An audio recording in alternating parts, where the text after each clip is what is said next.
چل رہا تھا مجلس کا، پھر یہ چھٹی کا وقت میں نے لیا ہے. کچھ باتیں جو ذہن میں ہیں وہ اللہ کرے سامنے آ جائیں.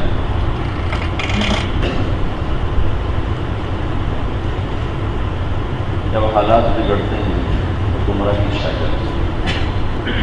تو اللہ کی سنت کیا رہی ہے نوح علیہ السلام سے لے کر رسول اللہ صلی اللہ علیہ وسلم. تو پہلی بت پرستی شروع ہوئی نوح علیہ السلام کی قوم، اور پہلے رسول جو ان کی طرف بھیجے گئے وہ نوح علیہ السلام. انا ارسلنا نوحا الی قومه ان انذر قومك من قبل ان یأتیہم عذاب ألیم. یہ انذار سے اللہ نے کام شروع کیا. ان انذر قومك من قبل ان یأتیہم عذاب ألیم. اس کے بعد جب بھی معاشرہ بگڑا اور جیسا بھی تھا اور جتنا ہی طاقتور تھا، اللہ نے اپنی سنت کو نہیں بدلا کہ فرعون چونکہ خدائی کا دعویدار ہے تو اس کے لیے میں کوئی لشکر بھیج دوں، موسیٰ علیہ السلام کے ساتھ کوئی فوج تیار کر کے بھیج دوں. ان کی طرف بھی اذهب إلى فرعون إنه طغى. آخری رسول جب تشریف لاتے ہیں محمد رسول اللہ صلی اللہ علیہ وسلم تو اللہ تعالیٰ ان سے بھی فرماتے ہیں یا ایھا المدثر قم فانذر یا نوح ان انذر پھر یا ایھا المدثر قم فانذر. یہ دو انذر میں انبیاء کی دعوت کی ساری تاریخ اللہ تعالیٰ نے بیان فرمائی ہے کہ بگڑے معاشرے کو ہدایت پر لانے کے لیے کیا کیا ہے. تو اللہ کے رسول تک تو چونکہ اللہ کا براہ راست نظام چل رہا تھا اور کوئی شکل نظر نہیں آتی سوائے سے کہ نبی آتا. جب مسلمان بگڑ جاتے تھے تو اس کے لیے بھی اللہ نبی بھیجتے. بنو اسرائیل میں 4000 کے قریب انبیاء آئے. یہ انبیاء کافروں کو دعوت دینے نہیں آئے، بگڑے ہوئے مسلمانوں کی تربیت کے لیے آئے. تو وہاں بھی ہم دیکھتے ہیں کہ نظام دعوت ہے اور داعی آتا ہے. اور اس کے علاوہ جو سوالات انبیاء ہیں وہ بھی ہم دیکھتے ہیں کہ کفر کی کوئی بھی شکل قائم ہوئی تو اس کے توڑ کے لیے اللہ تعالیٰ نے ایک ہی راستہ اختیار کیا، وہ ہے انبیاء کا دعوت کا راستہ. رسول اللہ صلی اللہ علیہ وسلم کے بعد وحی قد انقطع الوحی جو ابوبکر نے کہا تھا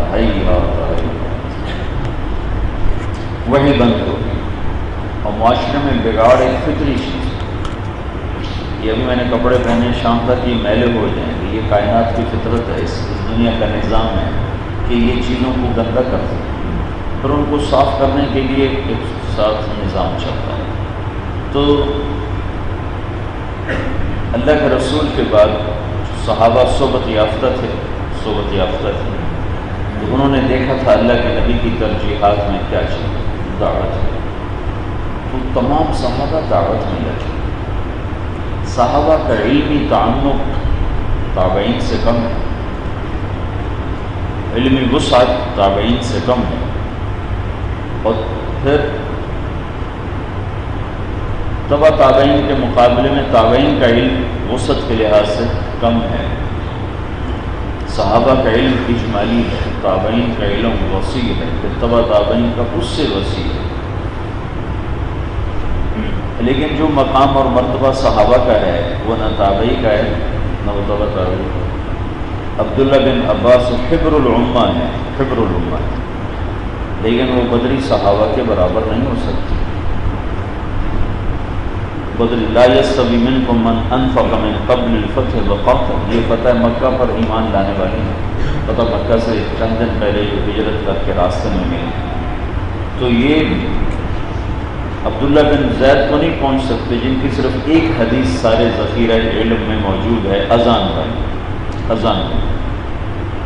اور ثابت بن اکرم کا نام ملتا ہے ہمیں، لیکن ان کی حدیث شاید کوئی 1 2 4 10 ہوں گی. ابو ہریرہ کی 5000 سے اوپر احادیث ملتی ہیں۔ علمی وسعت ابو ہریرہ کی زیادہ ہے، بلال کی چند احادیث ملتی ہیں، سعید بن زید کا مشکل سے ملتا ہے نام روایات، جو 10 مبشرہ ہیں ان میں ابو عبیدہ بن جراح کی روایات بہت کم، سعد بن ابی وقاص کی بہت کم، سعید بن زید کی بہت کم، عبد الرحمن بن عوف کی بہت کم، ابو بکر رضی اللہ تعالیٰ عنہ کی روایات 300 تک بھی نہیں جاتی، لیکن وہ افضل الصحابہ خیر الخلائق بعد الانبیاء، اور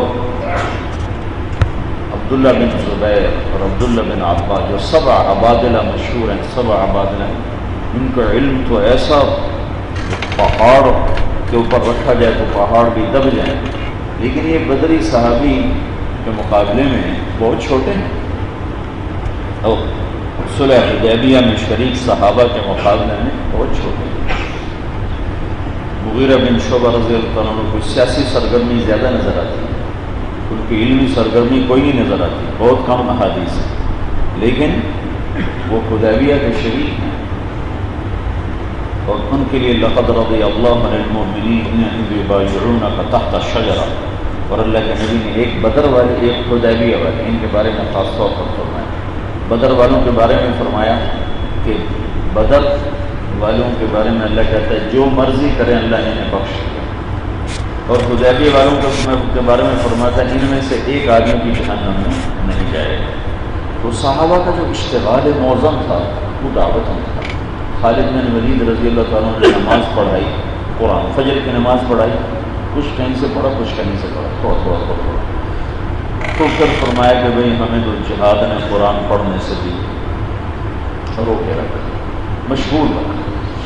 تو صحابہ میں جو علم ملتا ہے وہ ایسے جیسے بعد میں علم کی مجالس قائم ہوئی اور اس میں صبح سے شام تک علم کے مذاکرے ہوتے تھے، صحابہ کی زندگی میں ایسا کم ملتا ہے۔ رسول اللہ صلی اللہ تعالی وسلم کی زندگی میں ایک عمومی مجالس ہیں، اس میں علم بھی ہے، اس سے استفادہ کیا جا رہا ہے، بطور خاص علم کی مجلس ہمیں مشکل سے نظر آئی، مشکل سے۔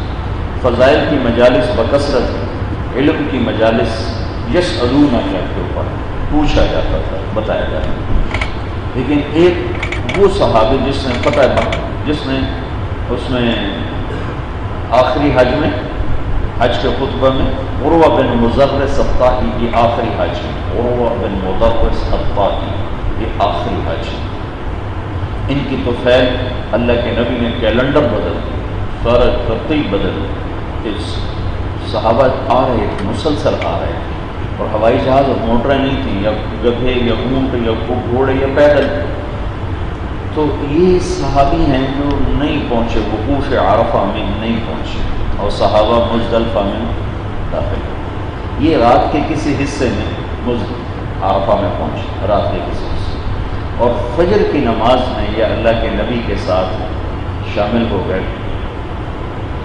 اس میں مزدلفہ میں فجر کی نماز اللہ کے رسول کے ساتھ ادا کرنا، اس کے بعد اللہ کے نبی دعا میں مشغول ہوئے، جو وقوف مزدلفہ ہے، فجر سے لے کر اشراق تک، سورج نکلنے سے پہلے تک کا جو وقت ہے، تو یہ آئے بڑی بے بسی کے ساتھ، بڑے مسکنت اور بڑی پریشانی کے ذریعہ، یا رسول اللہ اتعبت راحلت واقللت نفس، میں نے اپنے آپ کو بھی توڑ کے رکھ دیا اور اپنی سواری کو بھی توڑ کے رکھ دیا، میں نے بہت بھگایا لیکن میں نہ پہنچ سکا، تو میں یہ عرفے کے ہر پہاڑی پر کھڑا ہوا ہوں، ہر چوٹی پر کھڑا ہوں، میں چھوٹے چھوٹے پہاڑ، تو میرا حج ہو گیا۔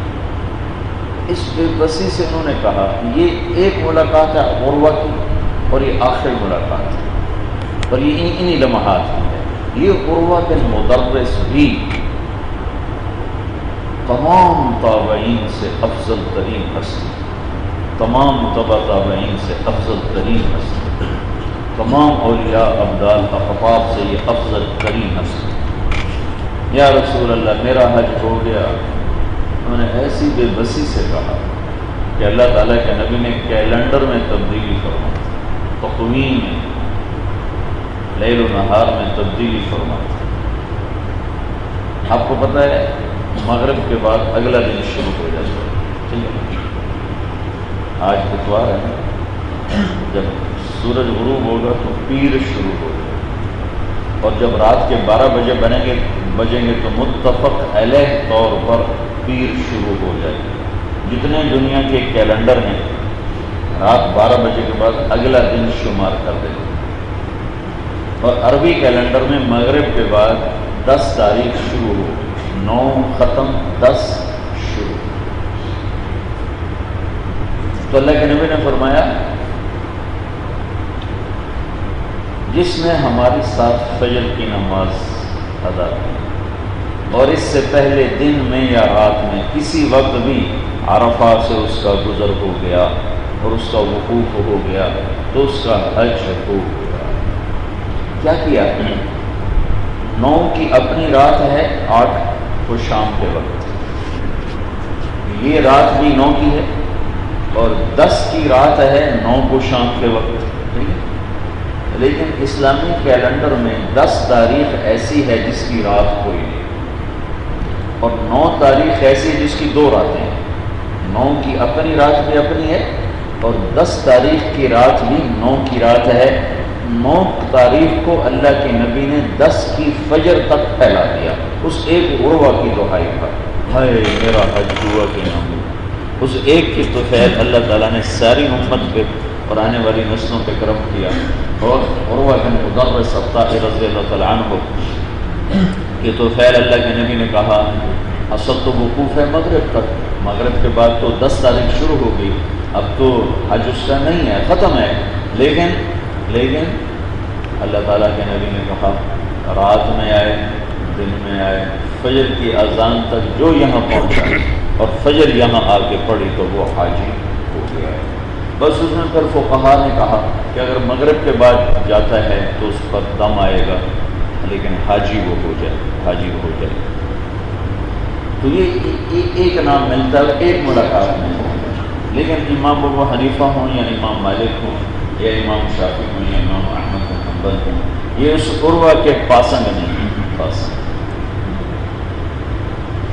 اور وہ چلو یہ تو نام آ گیا، وہ صحابہ جنہوں نے عرفہ میں اللہ کے نبی کی صرف زیارت کی، دیدار کیا، اور نہ کوئی ان سے ملاقات کی ہے، نہ ان سے گفتگو ہوئی ہے، نہ آپ نے ان کو براہ راست سے دیکھا ہے، انہوں نے دیکھا 1.25 لاکھ کا مجمع اللہ کے نبی کی زیارت ہو رہی ہے، اس کو بھی تمام تابعین، تبع تابعین اور تمام ائمہ مجتہدین ان کے خواب کو نہیں پہنچ سکتے، قلب کو نہیں پہنچ سکتے۔ تو صحابہ میں جو ہم ذوق دیکھتے ہیں وہ قرآن یاد کرنے کا نہیں ہے اور علم کی تفصیل میں جانے کا نہیں ہے، یہ تابعین کے دور کی بات ہے۔ ساری رات عشاء کی نماز سے فجر، عشاء کے وضو سے فجر پڑھنے کا معمول صحابہ میں کوئی نہیں ہے، یہ تابعین میں ہے، تبع تابعین میں ہے، بعد کے سلف صالحین میں ہے، جو ساری رات جاگتے ہیں، وہ ساری رات نوافلوں میں کھڑے ہیں۔ عبادت کا ذوق علم کا یوں گہرائیوں میں جانا۔ مولانا سید خاصہ فرماتے تھے جتنا علم تفصیل میں جائے گا اتنا اختلاف بڑھتا جائے گا، اور جتنا اجمالی رہے گا اتنا اختلاف کم ہوگا۔ صحابہ نے چونکہ اللہ کے نبی سے براہ راست تربیت حاصل کی تو ان پر مزاج دعوت غالب نظر آتا، اور ان میں دین کو زندہ کرنا، پھیلانا، اس کے لیے مارے کرنا، دنیا کے آخری کنارے تک جانے کی نیت کرنا، یہ ان میں چیز نمایاں نظر آتی ہے۔ ملک گیری اور مال سیم و زر کی حوث ان میں نظر نہیں آتی۔ پھر جب ایک استحکام مل گیا ہے، حکومت قائم ہوئی ہے، تو پھر اگلا جو دور تابعین کا آتا ہے تو اس میں پھر علم کی مجالس ملتی ہیں، علم کی وسعت ملتی ہے، لیکن دعوت کمزور پڑتی ہے۔ پھر اس اگلے دور میں دعوت اور کمزور پڑتی ہے، پھر اس اگلے دور میں دعوت اجتماعی شکل میں ختم ہو جاتی ہے۔ اب اس کے بعد چونکہ اجتہاد ہے، وہی کوئی اجتہاد ہے کہ اب امت کے بگاڑ کو صلاح پر لانے کے لیے کیا کیا جائے، گمراہوں کو ہدایت پر لانے کے لیے کیا کیا جائے، تو یہاں پر استنباط آئے گا۔ چونکہ بعض عوامر ایسے ہیں جن کا طریقہ بھی موجود ہے اور ان کا امر بھی موجود ہے۔ نماز اقیم الصلاۃ، یہ امر موجود ہے اور نماز کا طریقہ بھی موجود ہے۔ صلوا کما رأیتمونی اصلی، للہ علی الناس حج البیت، الحج اشہر معلومات، حج کا امر بھی موجود ہے، اور حج کا طریقہ بھی بتایا جا رہا ہے، خذوا عنی مناسککم، اور کتب علیکم الصیام بھی موجود ہے، اور صوموا لرؤیتہ وافطروا لرؤیتہ، اس کا طریقہ بھی موجود ہے۔ بعض اوامر ایسے ہیں جو اپنی نص کے ساتھ موجود ہیں لیکن ان کا طریقہ موجود ہے۔ فاسألوا اہل الذکر ان کنتم لا تعلمون، علم حاصل کرو، علم والوں سے پوچھو کیسے، کیا طریقہ ہے، معلوم کرو۔ اتقوا اللہ، تقوی اختیار کرو، کیسے تقوی اختیار کریں، اس کا طریقہ موجود کوئی نہیں۔ صلوا الارحام والذین یصلون ما امر اللہ بہ ان یوصل، معاشرے میں صلہ رحمی کی فضا پیدا کرو، کیسے پیدا کریں، اس کا طریقہ موجود ہے۔ تو بہت سارے اوامر وہ ہیں جن کا طریقہ موجود نہیں، تو اس کے لیے پھر اجتہاد اور استنباط کا بھی راستہ اختیار ہے۔ تو بگڑے ہوئے معاشرے کو صلاح پھیلانا، تأمرون بالمعروف وتنہون عن المنکر، اس امت کے دو کام ہیں، ایک تربیت معاشرہ، اصلاحی معاشرہ، اور ایک شہادت علی الناس، فرض منصبی، فرض منصبی ہے پوری دنیا کے انسانوں تک اللہ کے پیغام کو پہنچانا، اور تو اصلاح معاشرہ کے لیے تأمرون بالمعروف وتنہون عن المنکر، بھلائی و معروفات، وہ معروفات جو میں نے بتایا تھا، معروفات کی بات چلانا، منکرات سے روکنے کی بات چلانا، یہ دو کام۔ تو معاشرے کو کیسے اصلاح پھیلایا ہے، معاشرے میں تقوی کی فضا کیسے، تعاونوا علی البر والتقوی ولا تعاونوا علی الاثم والعدوان، تو تعاون علی البر کی فضا کیسے بنائے اور عدم تعاون علی الاثم کی فضا کیسے بنائی جائے، یہ کیسے کا جواب ایسے نہیں ہے جیسے نماز، ٹھیک ہے، تو لہذا استنباط چلے گا، اجتہاد چلے گا۔ تو اس میں پھر مخلصین مسلمین کی آراء مختلف ہیں، کئیوں نے کہا کہ بھائی خانقاہیں کھول دو، اس سے اصلاح ہوگی، کئیوں نے کہا مدارس کھول دو، علم میں لگاؤ، اس سے اصلاح ہوگی، کئیوں نے کہا تلوار اٹھاؤ، جہاد کرو، اس سے اصلاح ہوگی۔ یہ تین چیزیں چل رہی تھیں، جب معاشرے میں زوال آیا ہے تو یہ تین چیزیں اس کے ازالے کے لیے سبب بنتی چلی ہیں۔ خیر کا زمانہ، اب کیا ہوا، اب زمانے میں شر زیادہ ہو، یکسوئی کو ختم کرنے والی ہزاروں چیزیں آ گئی۔ یہ جو موبائل تمہاری جیبوں میں ہے، یہی تمہارا ستیہ ناش کرنے کے لیے کافی، تمہاری یکسوئی کو توڑنے کے لیے کافی۔ ہم نہ اخبار پڑھتے تھے، فون تو ہوتا ہی کوئی، نہ رسالے پڑھتے تھے، نہ بازار میں جاتے تھے، اور ایسے دروازے کے اوپر کوئی بازار نہیں تھا ہمارے لیے، ہم صرف اس رائمنڈ کے ماحول کی چار دیواری کے اندر تھے، اور اندر ہی اللہ تعالیٰ نے ہمیں دعوت کی فضا بھی دی تھی، علم کی فضا بھی دی تھی۔ تو کچھ وقت نکال کے ہم مسجد میں چلے جاتے، لوگوں کو دعوت دیتے تھے، کبھی عشاء کے بعد، کبھی نمازوں کے وقفہ، جب اذان ہو گئی تو اذان کے بعد رائمنڈ میں کافی لمبا وقت ہو جاتا ہے مجمع کی تیاری میں، تو کسی کونے میں بیٹھ کر دو آدمیوں کو پکڑ کر ان کو دعوت دینا شروع کر دیں۔ عصر کے بعد جا کر جو بیمار پڑے ہوتے تو ان کی بیمار کرسی تک، تمہارے تو مدرسہ میں کوئی لڑکا بیمار ہو جائے تو ساتھ والے کمرے والوں کو پتہ نہیں ہوتا کہ کوئی ہمارا ساتھی بیمار ہے، تم تو اس میں رہتے ہوئے بیمار کرسی جیسے عمل سے محروم ہو کہ ایک دفعہ کسی کا مزاج پوچھنے چلے جاؤ تو 70,000 فرشتہ صبح سے شام تک اس عیادت کرنے والے کے لیے دعائیں مغفرت کرتا ہے، اور شام کو چلے جاؤ تو صبح تک 70,000 فرشتہ اس کے لیے دعائیں مغفرت کرتا ہے، اور اللہ قیامت کے دن گلہ کر رہا ہے، ابن آدم مرضت فلم تعدنی، میں بیمار تھا تو نے میرا حال نہ پوچھا، کہ اللہ تو کیسے بیمار ہو سکتا ہے، کہ میرا فلاں بندہ جو بیمار تھا تم اس کا حال پوچھ لیتے تو ایسا تھا جیسے تو نے میرا حال پوچھا۔ فلاں سے مراد ہے یہودی، ہندو، سکھ، عیسائی، دہریہ، مشرک، مبتدع، کوئی بھی ہو سکتا ہے، اپنا پر آیا کوئی بھی ہو سکتا ہے، فلاں میں عام ہے، اور تمہارا تو اپنا ساتھی ہے اور تم اس کا حال نہیں پوچھتے۔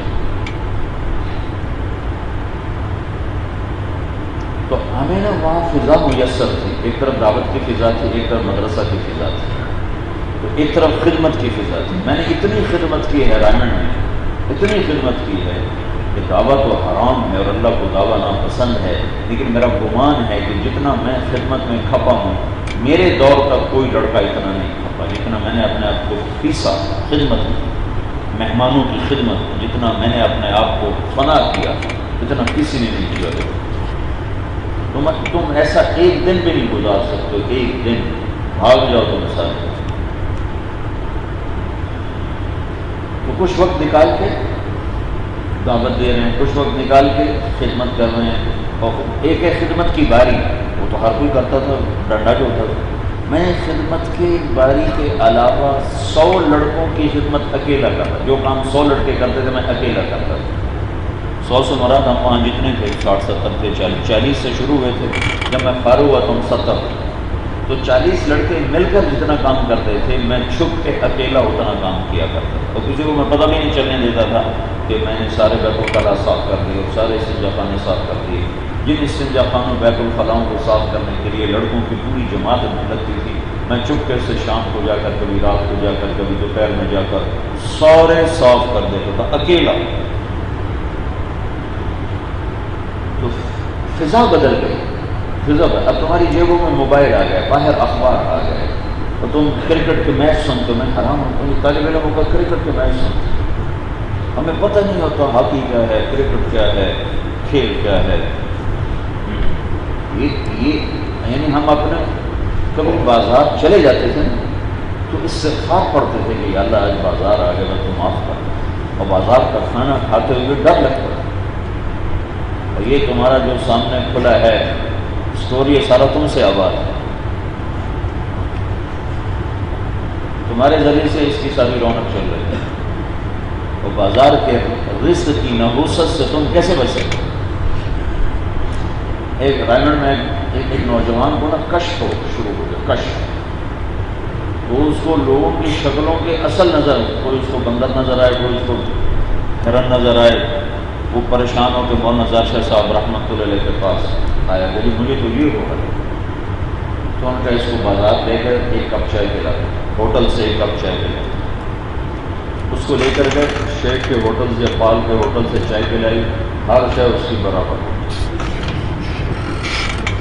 اور وہ ہوٹل والے بھی نمازی، اتنی بڑی بڑی داڑیاں، ایک علی خان نباتی ہوتا تھا اس کا ہوٹل، اس کی بھی داڑھی، ایک شیخ پال ہوتا تھا اس کا ہوٹل، اس کی بھی داڑھی، اور ایک دوسرا شیخ تھا اس کا ہوٹل، اس کی بھی داڑھی، سفید داڑھی، علی خان جوان تھا نباتی تھا اس کی بھی داڑھی، یہ سارے داڑھیوں والے 5 وقت کے نمازی، لیکن باہر کے کھانے کی نحوست اپنی ہے، اور اس کی ساری کیفیت ہی ختم ہو گئی۔ تم ادھر بیٹھ کے اڑاؤ 20 اور تو تمہیں علم کا نور کیا ملے گا؟ تو یکسوئی ختم ہو گئے، اور ایک زوال کی کیفیت، ادھر ہستیاں اٹھ گئیں، تو جن کو دیکھ کر اللہ یاد، من تذکرکم باللہ رؤیتہ، جن کو دیکھ کر اللہ یاد آتا۔ یہاں مولانا صاحب رحمۃ اللہ علیہ جو میری ان کی آخری لمبی نشست ہوئی، لمبی، یہاں آئے تھے شہزاد صاحب، حاجی شہزاد صاحب کے پاس، تو میں کمرے میں بیٹھا ہوا، وہ چپ سے بیٹھے، اور میں ان کو دیکھ رہا تھا اور میرے آنسو بہ رہے تھے، اپنے آپ میرے آنسو بہ رہے تھے، وہ تو چپ بیٹھے ہوئے، میں ان کو دیکھ رہا ہوں، میں روئے جا رہا ہوں۔ تو دنیا خالی ہو گئی، ایسے لوگ اٹھ گئے، باہر کی فضا نے مدرسے پر ایسا اثر کیا کہ صف اول کا لڑکا صف اول کا نمازی ہوتا، اور صف ثامن کا لڑکا مسبوق ہوتا، وہ آگے بڑھنے کے بجائے پیچھے چلا گیا۔ کہاں نقص آیا؟ یہ طرز تعلیم میں نقص ہے، یہ اس فضا کا اثر ہے کہ پہلے سال میں ہو تو گشت کا بھی اہتمام ہے، دعوت بھی دے رہا ہے، پہلی صف میں بھی ہے، تہجد بھی ہے، استاد کا ادب بھی ہے۔ جب وہ 5ویں سال میں جاتا ہے تو استاد پہ تبصرے شروع کر رہا ہوتا ہے، استادوں پہ تنقید کر رہا ہوتا ہے، استادوں پہ تبصرے کر رہا ہوتا ہے، اس کو تکبیر اولیٰ کا غم ختم ہو جاتا ہے، اس کو پہلی صف کا فکر ختم ہو جاتا ہے، اس کی رکعت بھی چلے جائے اسے احساس کو نہیں ہوتا، اس کی نماز چلی جائے اسے احساس کو نہیں ہوتا، قرآن کی تلاوت رہ جائے اسے احساس کو نہیں ہوتا، وہ گشت کا الٹا مذاق اڑانا شروع کر دیتا ہے۔ تو کہاں یہ نقص آیا ہے؟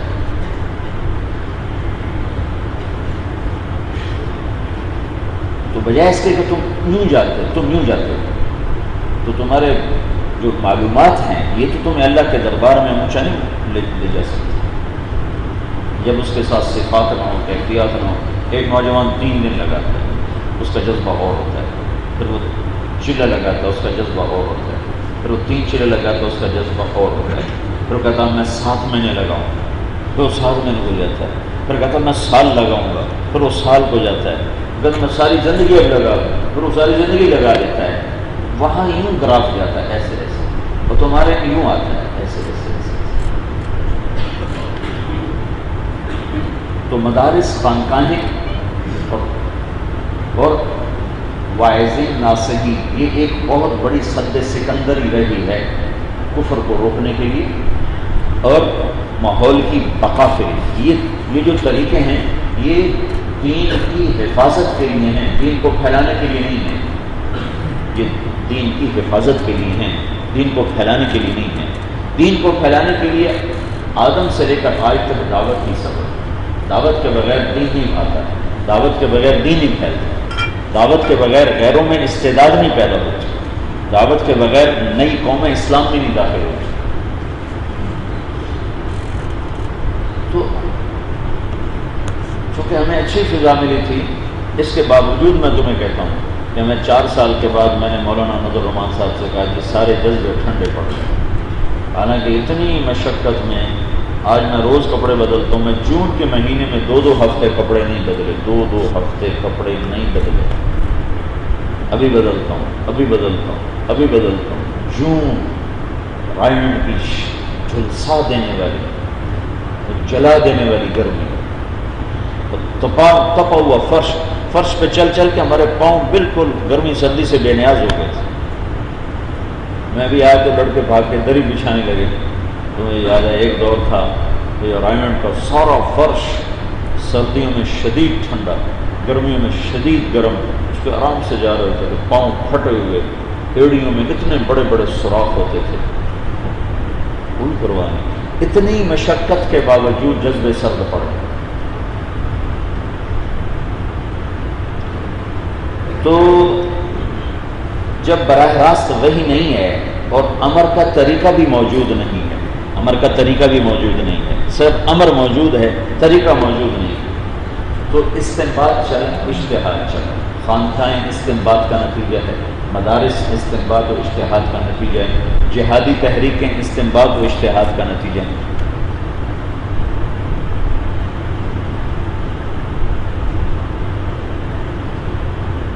اس کے بیچ میں اللہ نے دعوت کو زندہ کیا، مولانا الیاس صاحب اگر اپنے اشتہاد پر چلتے تو خانقاہ چلا یا ایک دارالعلوم چلا لیتے، یا کوئی اپنے مقرر تیار کرتے، جیسے یہ بڑے بڑے خطیب ہوتے ہیں نا، تو ایک بال کا ان کے ساتھ ہوتا ہے، ان کا تھیلا اٹھاتا ہے، تو وہ تقریر سے پہلے، اب تو وہ ختم ہو گئے نا، دور ختم ہو گئے، وہ دور ہم نے دیکھا ہوا ہے، جتنے بڑے خطیب ہوتے تھے تو ان کے ساتھ ایک جوان مولوی ہوتا تھا، تو ان کا تھیلا اٹھاتا تھا، جسے اٹھاتا تھا، تو ٹائم کو اصل میں اس خطیب صاحب کو ملا ہوتا تھا، تو اس میں سے 10 منٹ اس کے دلواتا تھا، تو پہلے یہ تقریر کریں، تو وہ پھر وہ اپنے، اگر اس کی تقریر 10 منٹ میں لوگوں کو پسند آ جاتی تو چند دن کے بعد پھر اس کو اپنی تاریخیں ملنی شروع ہو جاتی تھی، پھر وہ خود خطیب بن جاتا تھا، اور اگر نہیں پسند آئی تو پھر کام ختم ہو جاتا تھا۔ ایک لڑکا میرے پاس آیا کرتا تو بہت غریب، اس غربت تک کہ کہنے کا میں اپنی بچیوں کو قتل کرتا ہوں اور خود میں خودکشی کرتا ہوں، تو میں کئی سال سے اس کا ماہانہ اس کو دیتا رہا کہ، اور وعدہ بھی کیا کہ میں تمہیں گھر بھی خرید کر دوں گا، لیکن ابھی تک میرے پاس وسائل اکٹھے نہیں ہوئے تو میں اس کو گھر خرید کر دوں، لیکن پچھلے 10 سال سے میں نے اس کا خرچہ اٹھایا ہوا۔ وہ بیچارہ 2 جماعتیں پڑھا ہوا، لیکن ذہن اچھا، اس نے میرے بیان یاد کیے میں 1.5 سال زبان، تو وہ بن گیا۔ پہلے تو اس نے بریلوی بننے کی کوشش کی، تو چلو کہیں مجھے بڑے سمجھ لے، کچھ عرصہ امام مسجد رہا، پھر نکال دیا گیا، پھر وہ اہل حدیث بن گیا، پھر اس کی ایک سند لے لی مدرسے سے اور امام مسجد میں، اس امام مسجد کی میں وہ اس نے ہزاروں جگہ دھکے کھائے، تو میں نے اس کو مشورہ دیا، میں نے کہا کہ کسی خطیب کا تھیلا اٹھا لے اگر تیری تقریر چل گئی تو تیری روٹی چل جائے. تو وہ ایک خطیب تھے اہل حدیث کے بڑے مشہور، وہ اس نے ان کا تھیلا اٹھانا شروع کر دیا، تو امامت چھوڑ دی. تو خرچہ میں اس کو بھیج دیتا تھا، امامت اس نے چھوڑ دی اور وہ تھیلا اٹھا کے چل پڑا. تو وہ چلتے چلتے چلتے وہ ان کو 5 منٹ دینے لگے، 10 منٹ دینے لگے. تقریریں اس کو میری یاد تھی. اس نے جب وہ اوپر نیچے بم مارے اس کو تو اب الگ تاریخیں ملنے لگ گئی. تو اب وہ خود خطیب بن چکا ہے اور اس کو تاریخیں مل رہی ہیں. پچھلے دنوں اس کا فون آیا کہ مجھے کراچی والوں نے بلایا، پھر وہاں سے واپس کر دی، میں جہاز پہ چڑھ گیا، جہاز پہ میں تو کہتی سائیکل پہ نہیں چڑھا، میں جہاز پہ چڑھ گیا. تھوڑے دن گزرے تو میں لاہور تھا، جب میں بیمار تھا لاہور تھا، تو میں فجر پڑھ کے نکلا، وہ دروازے پہ کھڑا ہوا صبح سے. تو کدھر آیا؟ بھائی تھوڑے پیسے جمع ہو گئے ہیں، ساری رات نہ مجھے نیند آئی نہ میری بیوی کو نیند آئی ہے، ڈر کی وجہ سے یہ پیسے آپ رکھ لو. میں کہا میں کیسے رکھوں؟ کئی بار آپ رکھ لو، مہربانی کرو، ہمیں تو نیند ہی نہیں آ رہی. میں کہا تو بینک میں اکاؤنٹ کھلوا. جی مجھے جانتا کو نہیں، میں کہاں اکاؤنٹ کھلواؤں؟ میں نے کہا کہ چلو تو امانتاً میرے پاس رکھ دے، جب تجھے ضرورت ہے مجھ سے لے لینا. تو وہ اس کی کتابت چلتی ہے تو پھیلا اٹھا تھا اس کو ماشاء اللہ اس کے زندہ باد مرد آباد اس کا بھی کافی شروع ہو گیا. تو مولانا الیاس صاحب رحمۃ اللہ علیہ کے سامنے ایک بگڑا ہوا معاشرہ تھا. اس معاشرے کو رخ پہ لانے کے لیے کوئی دارالعلوم بناتے دیوبند کی طرح، یا وہ خانقاہ بناتے رائے گڑھ کی طرح، تھانہ پرانا کی طرح، یا وہ واعظین کا سلسلہ چلاتے عطا اللہ شاہ بخاری رحمۃ اللہ علیہ کی طرح. یہ سراسر الہامی چیز، سراسر الہام. لیکن میں نے دیکھا کہ مولانا الیاس صاحب نے وہاں سے شروع کیا جہاں سے بگڑے معاشرے کو درست کرنے کا کام شروع کیا جاتا ہے. یہ ایک ڈور ہے، یہ یوں الجھی ہوئی ہے، ایسے ڈور گچھا بنا ہے. اس ڈور کو کھینچ کے سیدھا کرنا ہے. اگر تو سرا ہاتھ میں آ گیا تو ساری کھل جائے گی، اور اگر کہیں بیچ میں سے پکڑ کے کھینچا تو چند گاٹھیں اور لگ جائیں. سرے کو ہاتھ میں لینا یہ بڑا ضروری ہے. اس کے لیے انتظار کر لو، جب سرا تمہارے ہاتھ میں آ جائے گا پھر کھلتی ساری کھل جائے گی. یہ بگڑا ہوا معاشرہ ہے جس میں ارتداد تک موجود ہے.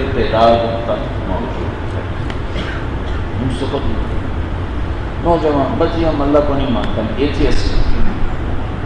چند باتیں میں نے کی تو بونترے ہو گئے، بونترا ہو گیا، بالکل لاجواب ہو گیا. پھر بھی کہ بھائی ہمارا دل نہیں مانتا. چلو میں تو ایک عام سا مسلمان ہوں، میرے پاس تو کوئی ایسا علم نہیں. مولانا ابوالکلام آزاد رحمۃ اللہ علیہ جیسے صاحب جن کا نام ہی ابوالکلام پڑا، جوش ملی آبادی دہریہ تھی، تو جوش ملی آبادی کو مولانا ابوالکلام آزاد نے بے بس کر کے، عاجز کر کے، ذلیل کر دیا. دلائل میں ایک لفظ نہیں آگے بول سکا. پھر کہنے لگا باتیں آپ کی ٹھیک ہیں پر نہیں کرتا، دل نہیں مانتا. تو ارتداد عملی، ارتداد اعتقادی، دائرہ اسلام سے نکلنا، اسلام کے نام پر وہ فرقے جو نام اسلام کے ہیں بالکل کفر بواح ہے، کچھ مبتدع، کچھ عقائد باطل ہے. یہ اتنا لمبا چوڑا الجھی ہوئی یہ ڈور ہے، الجھا ہوا یہ نظام ہے، اس کو سرے سے پکڑو. تو یہاں بھی اجتہاد اور استنباط ہی ہے.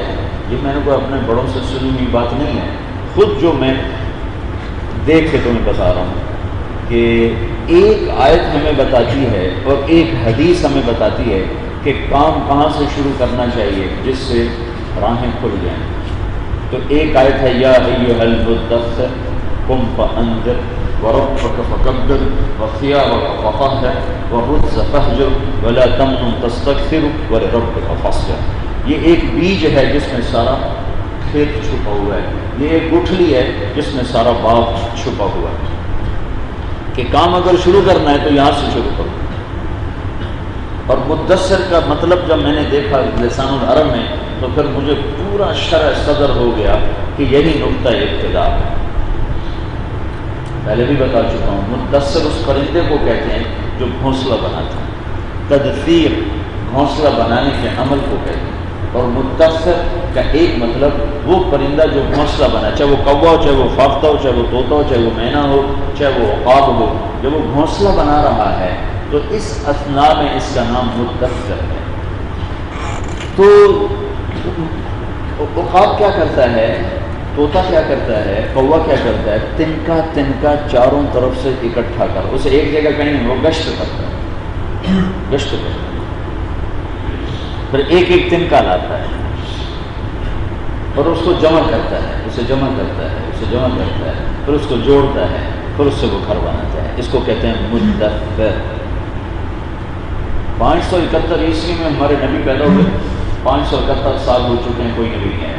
40 سال بیچ میں اور لگاؤ تو 611 ہو گیا۔ 611 سال ہو چکے ہیں، کوئی نبی نہیں آیا، اور 611 سال میں انسانی گھونسلہ اڑ گیا، صفات والا، تقوی والا، محبت والا، علم والا، زہد والا، انابت والا، خشیت والا، الفت والا، وفا والا، صفا والا، جود والا، کرم والا، شجاعت والا، اخلاص والا، للہیت والا، یہ قافلہ اڑ گیا، کچھ بھی نہیں بچا، ساری اینٹیں بکھر گئی ہیں۔ تو ایک شخص آتا ہے، اس کو کہنے والا کہتا ہے، اے گھونسلہ بنانے والے اٹھ اور اس انسانی گھونسلے کو پھر سے تعمیر فرما، یا ایھا المدثر کا جو یہ مطلب ہے۔ مجھے اتنا وقت تو ہوتا نہیں کہ میں لغت اٹھا کے دیکھوں، ویسے کبھی کبھی اپنے ذوق کی وجہ سے دیکھ لیا تو دیکھ لیا، موقع ہی نہیں ملتا ہے، موقع ملتا ہے تو میرا جسم ساتھ نہیں دیتا ہے، میرا دماغ ہر وقت جکڑا رہتا ہے، ہر وقت جکڑا رہتا ہے۔ تو جس دن میں نے یہ دیکھا تو یہ بات میرے پہلے ذہن میں تھی کہ یہ آیت نقطہ ابتدا ہے، یہاں سے جو اپنی محنت کو اٹھائے گا وہ سارے عالم میں ہدایت کا ذریعہ بن سکتا ہے۔ ویسے تو تم نورانی قاعدہ بیٹھ کے پڑھاتے رہو تو بھی تمہارے لیے جنت کے وعدے ہیں۔ دین کا ادنا کام بھی سب سے اعلیٰ ہے، صرف مؤذن بن کے بیٹھ جاؤ، مؤذن تو اطول اعناقا یوم القیامہ، سب سے تمہارا مقام اونچا ہوگا قیامت کے دن۔ لا یدود فی قبرہ، مؤذن کو قبر کی مٹی کھا نہیں سکتی، لیکن ستاروں سے آگے جہاں اور بھی ہیں، کامیابی کے درجات تو بے شمار لامحدود ہیں جن کی انتہائی کوئی نہیں۔ تو یا ایھا المدثر یوں ترجمہ کرو، اے انسانی گھونسلہ بنانے والے، اے انسانیت کا گھر بنانے والے، اٹھو اور گھر بناؤ۔ کہاں سے شروع کروں، کہاں سے شروع کروں؟ قم یا نوح قم فانذر انا ارسلنا نوحا الى قومه ان انذر، یا حبیبی یا محمد قم، اٹھ جا، پہلا کام ہے اٹھ جا، نقل و حرکت، تمہاری طرح گدی بچھا کے مسند بچھا کے نہیں، قال الشیخ فلاں اور یقول الشیخ فلاں وانا اقول کذا ہے نہیں، قم اٹھو، پہلا کام اٹھنا ہے۔ مولانا عبید اللہ صاحب رحمۃ اللہ علیہ سے مجھے عشق ہے، 2 ہستیوں سے تبلیغ میں مجھے عشق ہوا ہے، ایک مولانا عبید اللہ صاحب، ایک مولانا سعید خان صاحب۔ تو مجھ سے فرمانے لگے کہ مجھے کہا ایک دفعہ مولانا الیاس صاحب رحمۃ اللہ علیہ نے سب کو گشت میں روانہ کر دیا، عصر کے بعد ساری مسجد خالی کر دی، ساری کیا ہوتی تھی 10-15 آدمی، تو مجھے اپنے پاس بٹھا لیا عصر سے مغرب، تو مجھ سے کہنے لگے، مجھ سے باتیں فرمانے لگے، تو ان باتوں میں ایک بات فرمائی، عبید اللہ گشت کرتے رہنا، مسند نہ بچھا لینا، مسند نشین نہ بن جانا، گشت کرتے رہنا۔ اب مصیبت یہ ہے، مدرسے کا مزاج بیٹھنا ہے، تبلیغ کا مزاج پھرنا ہے، اب اس کو میں کیسے جوڑ بٹھاؤں کہ تمہارے اندر پھرنے کا مزاج ہو، تو جب بیٹھتے ہو تمہارا جانا پھرنا ختم ہو جاتا ہے۔ سب سے اوکھا کام مولوی کو گشت رکھتا ہے، وہ اس کے جانے کا مزاج ہی کوئی، اس کے پھرنے کا مزاج ختم ہو جاتا ہے۔ اور گشت وہ واحد عمل ہے جس نے 6 بر اعظم میں دعوت کے کام کو پہنچایا، اور ناچنے والوں کو داعی بنایا، ناچنے والیوں کو داعی بنایا۔ کرکٹ کے کھلاڑی جو راتوں کو کلبوں میں جا کے ناچا کرتے تھے ان کو باجماعت نمازوں پہ کھڑا کر دیا، تم انقلاب تو دیکھو کتنا بڑا ہے.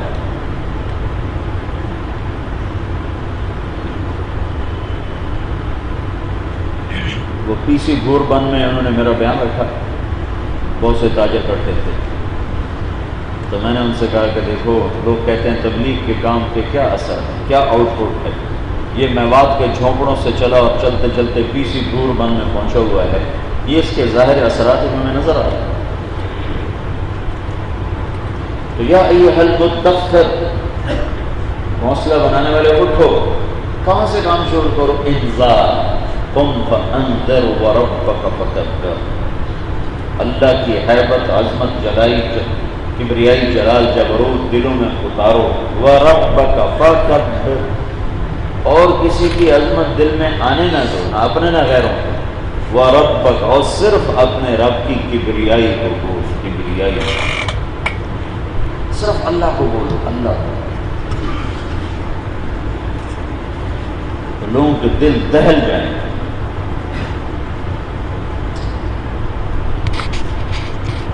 مرکز میں یوسف آیا ہوا تھا. یوسف آسٹریلیا سے واپس آیا، وہ کرکٹ والا، تو اس کے ساتھ آسٹریلیا کے 2-3 اور آئے ہوئے تھے ساتھی، پاکستانی ہمارے تھے. وہ مجھ سے کہنے لگے کہ آپ کی کیسٹیں ہم سے سکھ مانگتے ہیں، غیر مسلم مانگتے ہیں، جو اردو سمجھتے ہیں، اور کہتے ہیں کہ اس آدمی کی ہمیں کیسٹیں دو، یہ ہمیں بھگوان کو سامنے لا کے دکھا دیتا ہے کہ جیسے بھگوان ہمارے سامنے آ گیا. اور اللہ کو بھگوان کہتے ہیں کہ صرف اللہ کی عظمت اور ہیبت کا بول ایسا بول ہے کہ غیر مسلم کو بھی ہلا کے رکھ دیتے. اللہ ایک حقیقت ہے، وثیاب کا فقا ہے، اپنے آپ کو بھی نہ بھول. والرجز فاہجر، تیرا ظاہر باطن. وامرت ان اکون اول من اسلم ولا تکونن من المشرکین وانا اول المسلمین. میں اپنی دعوت پر سب سے پہلے خود لبیک کہتا ہوں. وثیاب کا فقا ہے، تیرا ظاہر. والرجز فاہجر، تیرا باطن تیری دعوت میں ڈھلا ہوا ہو. ولا تمنن تستکثر، دنیا کی دوڑ لگاؤ گے تو دعوت کی دوڑ نہیں لگ سکتی. ولربک فاصبر، اس میں دکھ سکھ آئیں گے تو پھر میری خاطر صبر کر، میری خاطر ہو. جیسے ماں کہتی بیٹا میری خاطر ہی کر لے تو اولاد پگھل کے رہ جاتی کہ اچھا میں جب تو کہتی ہے تو کر لیتا ہوں. تو ولربک فاصبر، میری خاطر، میری خاطر، میری خاطر. یہ مولانا الیاس صاحب کی محنت کا آغاز تھا. انہوں نے لا الہ الا اللہ کو مضمون کا بنایا. میں نے ایک دفعہ مولانا الیاس صاحب کو خواب میں دیکھا، ایسے نور کے حالے میں کھڑے ہوئے، نور کے حالے. میرے ساتھ مولوی ہلال بھی تھے میرے ساتھ. تو انہوں نے مولوی ہلال سے مصافحہ کیا، نا آشنا جیسا میرے ساتھ مصافحہ کیا، بڑی گرم جوشی کے ساتھ، دونوں ہاتھوں کے ساتھ، بڑے مسکرا کر. تو اس کا حالانکہ میرے لیے بھی ناواقف ہے، اس کے لیے ناواقف. ایک اس کے پیچھے سبب ہے کہ پچھلے 30 سال سے مولانا الیاس صاحب کو اصال ثواب میں نے بند نہیں کیا. 30 برس ہو چکے ہیں. تمام جتنے تبلیغ کے اکابر ہیں میں ان کو اصال، میرے جو استاد مر گئے ہیں میں ان کے لیے اصال ثواب کرتا ہوں، کبھی ناراض نہیں. یہ جو ابھی جھٹکا لگا ایک دن کا پہلے، اس میں شاید ناراض ہوا تو ہوا، اس سے اگلے دن میں پھر سنبھل گیا تھا، میں نے کبھی ناراض نہیں کیا. تو اس کا اثر پہنچتا ہے اور ایک روحانی تعلق قائم ہو جاتا ہے. کیا کرو اصال ثواب. تو مجھ سے فرمانے لگے ہدایت کسے کہتے ہیں، مجھ سے سوال ہدایت کسے کہتے ہیں. تو میں جواب دینے لگا. پھر مجھے خیال آیا کہ یہ کیا بولتے ہیں، میں پتہ کروں یہ کیا کہتے ہیں. تو میں چپ ہو گیا. جب میں چپ ہوا تو مولانا الیاس صاحب نے بولنا شروع کیا. یہ بول واللہ بخاری کی روایت کے مطابق مثل سلسلۃ الجرس، آواز الفاظ کوئی نہیں تھے، بالکل جو مجھے اس وقت یاد آ رہا تھا تو یہ تو بخاری میں ایسے لکھا ہوا ہے کہ ایک گھنٹی کی آواز، جیسے وہی نہیں ہوتی وہی کی آواز، ایسے ایک آواز تھی جو مولانا الیاس صاحب کے منہ سے نکل رہی تھی اور وہ میرے دل کے اندر ایسے جا رہی تھی جیسے ٹیکا لگا کے اندر دوائی نہیں ڈر جاتی اور جاتی ہوئی محسوس ہوتی. جب یہاں ٹیکا لگے تو اندر دوائی جاتی ہوئی محسوس ہوتی ہے. تو میرے دل کے اندر کوئی چیز جاتی ہوئی محسوس ہو رہی تھی اور مجھے یہ لگ رہا تھا کہ مولانا الیاس صاحب ایمان کو بیان فرما رہے ہیں. ایمان تو دعوت کا جو نقطہ آغاز ہے وہ یہ وہ سرا ہے جہاں سے تم پکڑو گے ساری رسی کھل جائے گی. اور ایک حدیث اس کے ساتھ جوڑ دو. ان فی الجسد مضغۃ اذا صلحت صلح الجسد کلہ واذا فسدت فسد الجسد کلہ الا وہی القلب. یہ ایک حدیث ہے کہ کسی آدمی کی دنیا بدلنی ہے تو اس کا دل بدلو. اب تمہارے جو واضح ارشاد ہیں اس سے تو وہ تو اوپر سے گزر جاتے. تم تو حلال حرام بتاؤ وہ تو اس کے اوپر سے گزر. تم جائز ناجائز بتاؤ وہ اس کے اوپر سے گزر. صوفیہ اذکار بتائیں گے وہ کرنا نہیں چاہتے, وہ تو نماز نہیں پڑھتا. تو دل لینے کے لیے یہ حدیث بتا رہی کہ ایک آدمی کو اگر بدلنا ہے تو پہلے دل کو پکڑو. تو اب یوں سمجھو اس کی مثال کہ ایک طرف مرض ہے ایک طرف ادویہ ہے. ایک ڈاکٹر کے پاس میں جاتا ہوں, میں ٹھیک تو پہلے نبض میرا مرض پہچانتا ہے. اگر وہ نبض پہلا کام ہے کہ وہ مرض صحیح پہچان, یہ پہلا کام ہے. تو مرض کا صحیح پہچاننا یہ پہلا کام ہے. دوسرا کام ہے کہ 10 دوائیں پڑی ہوئی ہیں اس مرض کی, 10 دوائیں 50 دوائیں, ان میں سے وہ دوا انتخاب کرے جو واقعی میرے مرض کو جا کے ٹھک لگے. اگر وہ دائیں بائیں کی دوائیں دے گا تو مجھے فائدہ نہیں ہوگا. دل لا تعمل ابصار ولكن تعمل قلوب التي في الصدور. یہ اللہ تعالیٰ مرض بتا رہا, فی قلوبہم مرض فزادہم اللہ مرضا وَلِيَقُولَ الَّذِينَ فِي قُلُوبِهِمْ مَرَضٌ وَالْكَافِرُونَ مَاذَا أَرَادَ اللَّهُ بِهَذَا مَثَلًا.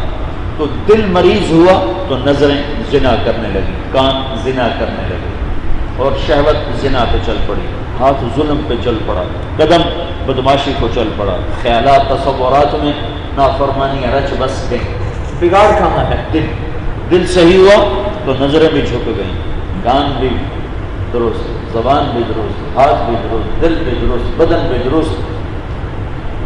مجھے جواد وسیم نے بتایا کہ ایک لڑکی کی اسٹیج پہ ناچنے والی اور اسٹیج پہ کام کرنے والی, تو اسٹیج پہ بھی کام کرتی ہیں, جسم فروشی بھی کرتی ہیں. تو یہ جواد وسیم اس کو دعوت دیتا رہا اور پھر اس کو تعلیم میں بٹھاتا رہا. آہستہ آہستہ آہستہ اس لڑکی نے اسٹیج چھوڑ دی. تو کچھ دن کے بعد اس کا فون آیا جواد وسیم کو کہ جواد آج 3 دن ہے, گھر میں فاقہ ہے, گھر میں فاقہ ہے, اور میں نے قسم کھائی ہے کہ میں بھوکی مر جاؤں گی پر اس 4 دیواری سے باہر میرا قدم نہیں ہوگا. یہ کیا ہوا ہے؟ دل کو پکڑا جواد وسیم نے, دل کو پکڑا. جب اللہ نے دل بدلا تو وہ مرنے کے لیے تیار ہو. پھر اس نے یہ جواد وسیم بہت بڑا ولی اللہ تھا. یہ ملا دو پیازہ کی مثال ہے. جو ملا دو پیازہ تھے اکبر کے دربار میں, وہ بنے تھے مزاحیہ بنے تھے اکبر کے ایمان کی حفاظت کے لیے. کہ بیربل اور ملا دو پیازہ میں بڑی چلتی. بیربل کی کوشش تھی کہ یہ ہندو ہی ہو جائے, یہ جو دین الہی ہے یہ بھی ختم کر کے ہندو ہی ہو جائے. اور ملا دو پیازہ کی تھی کہ کم از کم اپنے آپ کو مسلمان کہہ رہا ہے, یہ مسلمان کہے, ہندو نہ ہو. پھر اس نے ان کو ہنسانے کا طریقہ اپنایا تھا. ایک دفعہ تالاب میں نا بیربل نے پہلے ایک انڈا رکھوا دیا, تو اس نے کہا, اکبر سے کہنے لگا, عالم پناہ میں غوطہ لگاتا ہوں, میرا مذہب سچا ہے, میں اس سے انڈا نکالوں گا. اگر میرا مذہب سچا ہے تو انڈا نکلے. پھر بیربل غوطہ لگائے, اگر اس کا مذہب سچا ہے تو یہ بھی انڈا نکال کے دکھائے. تو اکبر تو ایسی بدھو تھا, بیوقوف بالکل دین کے معاملے میں. ان کا ٹھیک ہے. بیربل نے بیربل نے غوطہ لگایا, انڈا نکال کے لایا. ملا دو پیازہ کو پتہ چلا یہ کم وقت پہلے سے اس نے رکھا ہو. اس نے غوطہ لگایا اور نکلتے کا اس نے کہا یہ کیا؟ میں مرغا ہوں, مرغے انڈے نہیں دیا کرتے, مرغیاں انڈے دیتی, مرغیاں انڈے دیتی. اس نے طرز اپنایا ہوا تھا اکبر کے ایمان کو بچانے کے لیے. یہ جو جواد وسیم ہے نا, یہ ملا دو پیازہ جیسا ہے. اسٹیج پر رہ کر اس نے وہ کام کیا ہے. تم ایک پھیرا لگا لو نا اسٹیج پر، 10 دن تمہارا ایمان واپس نہ آئے۔ یہ اس میں بیٹھ کے تعلیم کرواتا ہے، ننگی بچیوں کو دعوت دیتا ہے، ان کی شادیاں کرواتا ہے، انہیں زنا سے نکالتا ہے، فحاشی سے نکالتا ہے۔ عجب انسان، اور اتنے صبر والا میں نے آج تک دیکھا کوئی، اتنے حلم والا، اتنا حلم، جتنا جھوٹ بولو اتنا حلم۔ ہماری مثال تو ہے، وہ اس بچھو سے کسی نے پوچھا تھا تمہارا سردار کون ہے؟ کہ جس کی دم پہ ہاتھ رکھو گے پتہ لگ جائے گا تمہیں سردار کون۔ یہاں ہر آدمی سردار، تمہارے تو ذرا سا پاؤں رکھنے کی دیر ہے، تم کچل کے ہو جاتے ہو، تم اور حلم میں تو کوئی جوڑ ہی کوئی۔ تو یہ حدیث کہ جسم میں گوشت کا ایک لوتھڑا ہے، اگر وہ ٹھیک ہو گیا تو سارا جسم ٹھیک ہو جائے گا، اگر وہ خراب ہو گیا تو سارا جسم خراب ہو جائے گا۔ کیا ہے وہ؟ دل ہے، دل۔ اچھا، اب یہ بیماری ہمیں پتہ چلی کہ لا تعمل ابصار ولکن تعمل قلوب۔ اب تعمل قلوب کو تم ضربہ ضربہ پڑھاؤ گے تو وہ کیا پڑھے گا؟ یہ کسی شیخ کے پاس لے جاؤ گے تو وہ کیا استفادہ کرے گا؟ مجھے لے جاتے تھے مولانا عبید اللہ انور صاحب جیسی ہستی کے پاس، میرے والد صاحب رحمۃ اللہ علیہ، تو میں وہاں اتنا تنگ بیٹھا رہتا تھا کہ بھئی کسی طرح مجھے کہیں تو دفع ہو جائے۔ اب سارے نیچے بیٹھے، ایک دفعہ میں ایسے کہ میں کہا جان تو بچائیں، وہ سارے نیچے بیٹھے، میں جا کے کرسی پہ بیٹھ گیا، سب نیچے، میں کرسی پہ ایسے بیٹھ گیا، میں کہوں یہ مجھے کہیں دفع ہو جا۔ اب میرے والد صاحب مجھے یوں دیکھیں تو میں ادھر دیکھنا شروع میں تو دیکھنا، مطلب میں دیکھ ہی نہیں رہا، تو تھوڑی دیر بعد یوں دیکھے، میں یوں دیکھوں، مطلب میرا یہ تھا کہ یہ مجھے کہیں تو دفع ہو۔ تو اس مزاج کا آدمی کیسے استفادہ کرے گا کسی کے ساتھ؟ پہلے تو اس کا دل کھولنا پڑے گا، دل کھولنے کے لیے دعوت کے سوا کوئی کام دکھا دیں۔ جنید جمشید 2.5 لاکھ ہاتھ میں لے کے کہتا ہے میں ہوا میں اڑ گیا، 2.5 لاکھ روپے ہاتھ میں آ گئے، جب اس کی تنخواہ 8,000 روپے تھی، سول انجینئر تھا، تو 8,000 روپے تنخواہ پر اس کو 2.5 لاکھ روپے میں نے کہا میں ہوا میں اڑ گیا۔ اور جب اللہ نے دل بدلا تو 4.5 کروڑ روپے کی پیشکش ہوئی کہ 4.5 کروڑ لے کر 10 گانے گا دو۔ اور جب وہ 4.5 کروڑ اس کو مل رہے تھے، اس وقت اس کے گھر میں 100 روپے نہیں تھے ماں کی دوا کے، تو مجھے خود کہا کہ میرے گھر میں 100 روپے نہیں، میں ماں کی دوا لے سکوں، اور 4.5 کروڑ کی پیشکش ہو رہی ہے کہ گانے گا دو تو تمہیں 4.5 کروڑ دے دیں۔ ان کا نہیں، ختم، اب اس گھر میں حرام نہیں آ سکتا ہے۔ یہ کیا ہوا ہے؟ یہ دل بدلا ہے۔ اچھا، اس دل کو بدلنے کے لیے کیا کرنا چاہیے؟ سارا قرآن اس کی دوا ہے، سارا قرآن، وَنُنَزِّلُ مِنَ الْقُرْآنِ مَا هُوَ شِفَاءٌ، سارا قرآن شفا ہے، لیکن ہر دوا ہر موقع کی نہیں ہے، ہر دوا ایک خاص موقع کی ہے۔ اب ایک دل بیمار ہے، اس بیماری دل کے لیے کہاں سے کون سا مضمون ڈھونڈا جائے جو اس دل کو شفا دے گا؟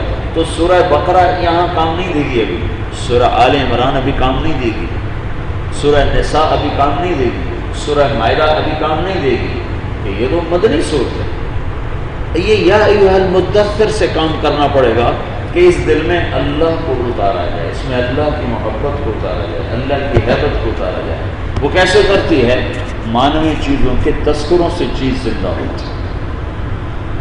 جماعت اسلامی والے بہت اعتراض کرتے ہیں، ایک ہی بات رٹا لگاتے رہتے ہیں، اور ان کے پاس بات ہی کوئی نہیں، ایک ہی کتاب پڑھتے رہتے ہیں، اور ان کے پاس کتاب ہی کوئی نہیں۔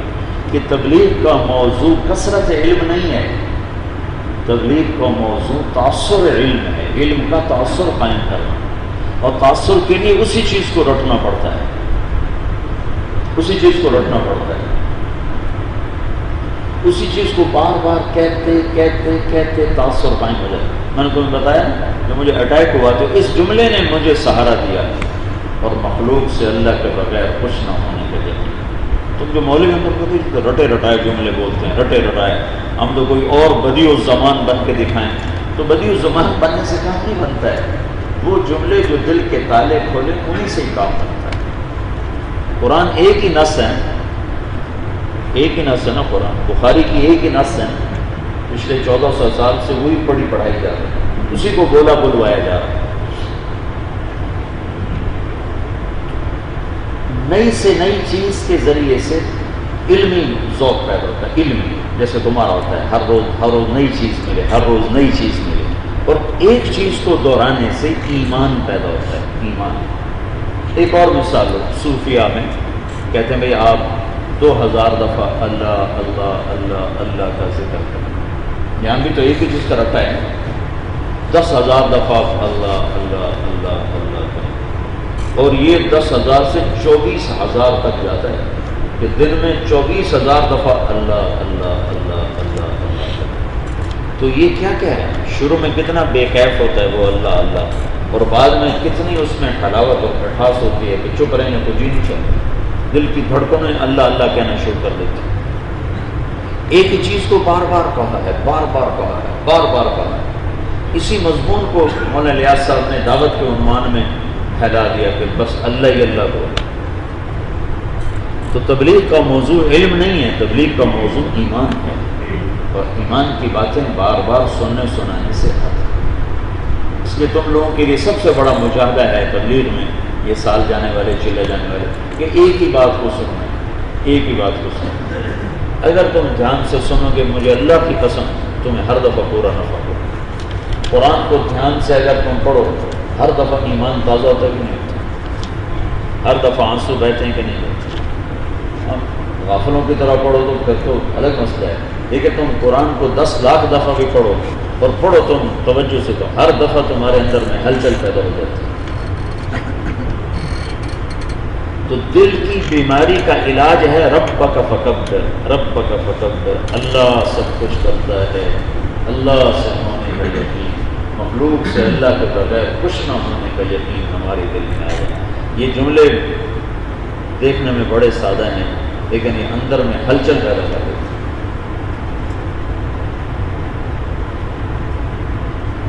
تو دعوت شروع سے لے کر اللہ کے محبوب تک کفر کے ٹوٹنے کا ذریعہ ہے، صحابہ کے دور میں ٹوٹنے کا ذریعہ ہے۔ پھر میں نے تمہیں بیچ میں وہ وقت سنایا جب سیاسی طاقت ختم، تلوار کی طاقت ختم، حکومتوں کی طاقت ختم، اور مسلمان گاجر مولی کی طرح کٹ رہے تھے، اور قریب تھا کہ صفحہ ہستی سے چنگیزی ان کو مٹا دیتے۔ اللہ نے چند ترکستانی تاجر پتہ نہیں کون تھے، کہاں پیدا ہوئے، ان تاجروں نے دعوت کو شروع کیا تو سارا قبیلہ تاتار دوبارہ اسلام میں داخل ہو گیا۔ روس میں تاتاری کا مطلب ہی مسلمان، تتارستان اب ایک ریاست ہے پوری جس میں وہ چنگیز کی نسل رہے ہیں، تو تتاری کہنے کا مطلب مسلمان۔ تو پچھلی صدی میں، 7ویں صدی میں یہ ہو چکا ہے کہ محض دعوت پر کتنی خونخوار قومیں اسلام میں داخل ہوئی۔ 700 سال کے بعد اللہ نے پھر دعوت کو زندہ کیا، اور زندہ کیا قم فانذر وربک فکبر۔ میں نے مولانا الیاس صاحب کے صحبت یافتہ میواتیوں کو یہ خبر، اور ان کی صحبت میں بیٹھا اور ان کی دعوت میں نے سنی۔ مجھے اللہ ذوالجلال کی قسم، وہ اللہ کو بولتے تھے سیدھے سادے الفاظ میں، لیکن یوں لگتا تھا جیسے دل پہ ہتھوڑے مار رہا ہو۔ ایک میاں جی دین محمد اٹھیل پور کے ساتھ رہتے تھے، اٹھیل پور یہ جو رائمنڈ کے پاس ہے یہاں رہتے ہیں، اپنے گدھے پر گشت کیا کرتے تھے، اور اجتماعات میں شرکت کرنے کے لیے گدھے پر جایا کرتے تھے۔ پتوں کی میں اجتماع ہے نا، تو اٹھیل پور سے 3 دن پہلے چل پڑیں اور اپنے گدھے پر پہنچیں گے اٹھیل پور سے پتوں۔ قصور میں اجتماع ہے تو اپنے گدھے پر 1 دن پہلے چل پڑیں اور پہنچیں گے جا کر وہ قصور۔ چھوٹا سا گھر تھا، تو مجھ سے بڑی محبت کرتے تھے، تو میں صرف ان کو سننے کے لیے ان کے پاس بیٹھا کرتا تھا۔ تو ایسے اللہ کو بولتے تھے کہ دل ہل کے رہ جاتا، جن کو کیفیت کے ساتھ بولتے تھے۔ جب مجھے ملتے تھے مجھے 2 روپے دیا کرتے تھے، ہدیہ 2 روپے۔ تو 1985 میں یہ یوسف پیدا ہوا تو میں پتوں کی ایک اجتماع میں گیا ہوا تھا، پتوں کی اجتماع تھا۔ میرے جتنے بچے پیدا ہوئے میں گھر پر نہیں تھا، باہر ہی تھا، اور شکر اللہ کے راستے میں ہی تھا، تو میں پتوں کی میں تھا۔ تو میاں جی دین محمد بھی آئے ہوئے تھے، تو وہ مجھ سے پہلے بات فرماتا رہے، پھر مجھے 3 روپے دیے، کبھی 2 دیتے کبھی 3 دیتے۔ تو ساتھ ایک بیٹھا تھا نوجوان، انہوں نے کہا میاں جی اس کا تو بیٹا بھی ہوا ہے آج۔ ان کا اچھو پھر وہ پوٹلی پھر کھولی، اور اس میں جتنے پیسے تھے وہ 17 روپے بنتے تھے، وہ سارے مجھے دے دیے۔ ابھی تیرا بیٹا ہوا، پھر یوں ہاتھ اٹھائے، جو لمبی دعا کی، جو لمبی دعا کی، بغیر کہے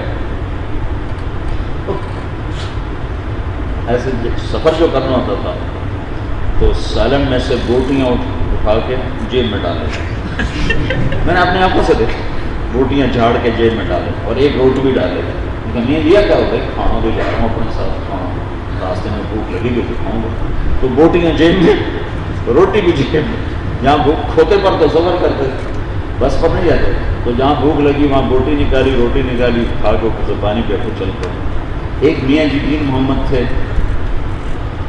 ادھر متراں والے میں، مولوی یوسف میں باقی میرے پاس آتا اس کے والد، وہ بھی جب دعوت دیتے تھے تو لگتا تھا کہ سینہ چھل کے رہے، چھلنی ہو کے رہے، میواتی زبان، اردو بھی نہیں، ٹھیٹھ میواتی زبان، اور ساتھ رہتے رہتے سمجھ آ جاتی تھی کافی ساری، لیکن وہ جو کیفیت ہوتی تھی نا وہ تم نہیں لا سکتے، بات کیفیت سے بنتی۔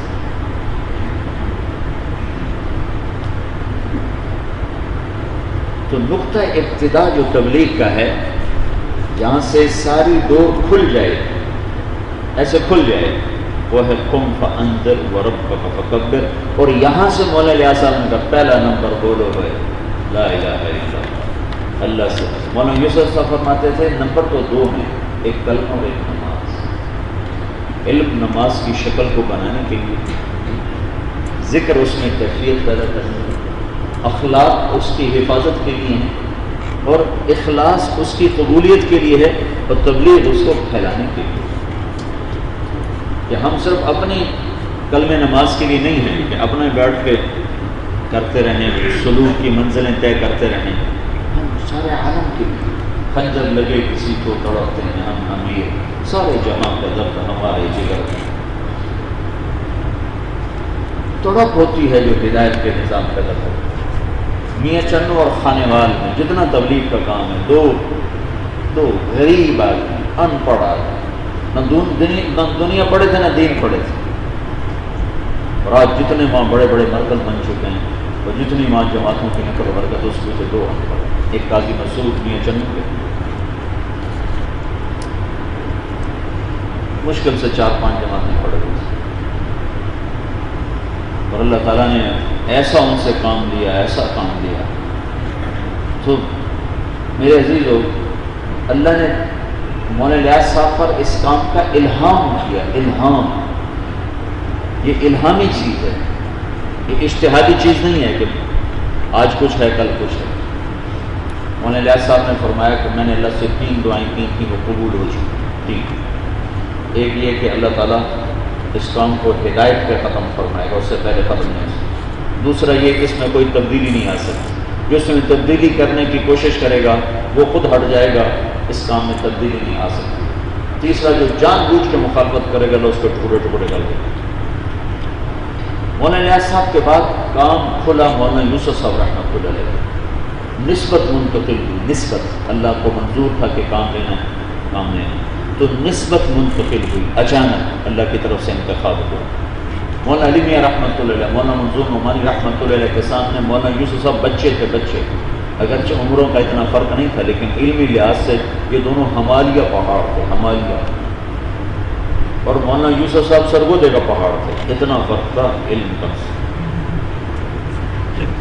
چھوٹی چھوٹی پہاڑیاں سرگودے راستے میں چنیوٹس کے پاس، اتنا فرق تھا، لیکن اللہ نے انتخاب کیا مولانا یوسف صاحب۔ تو اب یہ دونوں حضرات اجتہادی ذہن کے لوگ تھے، یہ کہیں کچھ تبدیلی کرنی چاہیے، صرف یہی کہوں یوں ہونا چاہیے، یوں ہونا چاہیے، یوں ہونا چاہیے۔ مولانا یوسف صاحب نے فرمایا جیسے مولانا الیاس کر کے گئے ویسے ہی ہوگا۔ تو یہ دونوں حضرات تبلیغ سے ہٹ گئے، پھر مخالفت پہ آئے، پھر نظام الدین خط لکھا کہ لکھنؤ میں جماعتیں نہ بھیجی جائیں، اس حد تک بات چلی گئی، یہاں ہم خود اپنی جماعتیں بھیجیں گے۔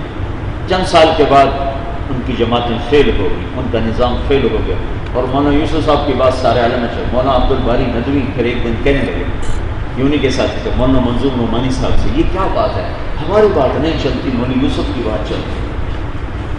تو مولانا منظور نعمانی صاحب نے بعد میں جلدی رجوع کیا. مولانا علی میاں تو آخر وقت تک منقبض رہے تبلیغ سے. بہت بار جب بیرون کی دنیا کے ان کے سفر ہوئے، پھر وہاں انہوں نے تبلیغ کے اثرات دیکھے، تو پھر وہ کچھ دوبارہ قائل ہوئے اور اس کی تائید میں بولنا شروع کیا. ورنہ تم ان کی کتابیں پڑھو، کہیں تبلیغ کی تعریف نہیں،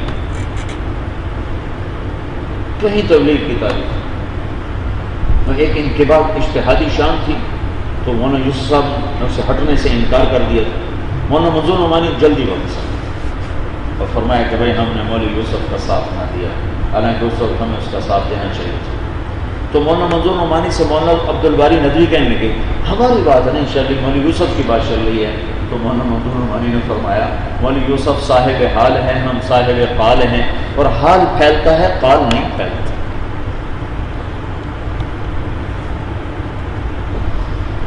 اسی کو پھر قاضی عبدالقادر صاحب رحمۃ اللہ علیہ رائے پور کی خانقاہ میں تھے، تو یوں گزرے تو مولانا حفظ الرحمان سہاروی، مولانا حبیب الرحمان لدھیانوی بیٹھے ہوئے تھے، اور مولانا علی میاں بیٹھے ہوئے تھے، اور حضرت رائے پوری بیٹھے ہوئے تھے، اور کچھ اور لوگ بیٹھے ہوئے.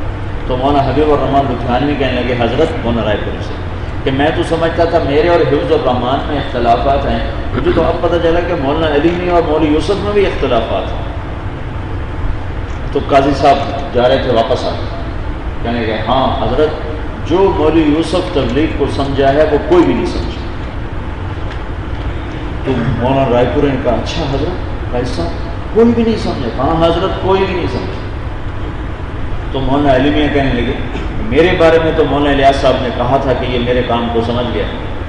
تو حضرت قاضی صاحب نے کہا وہ آپ کی تعلیف قلب کے لیے کہا تھا، آپ سمجھے نہیں. سمجھ رہے ہو کس کو کہا؟ کس کو کہا؟ وہ آپ کی تعلیف قلب کے لیے کہا تھا، آپ سمجھے نہیں.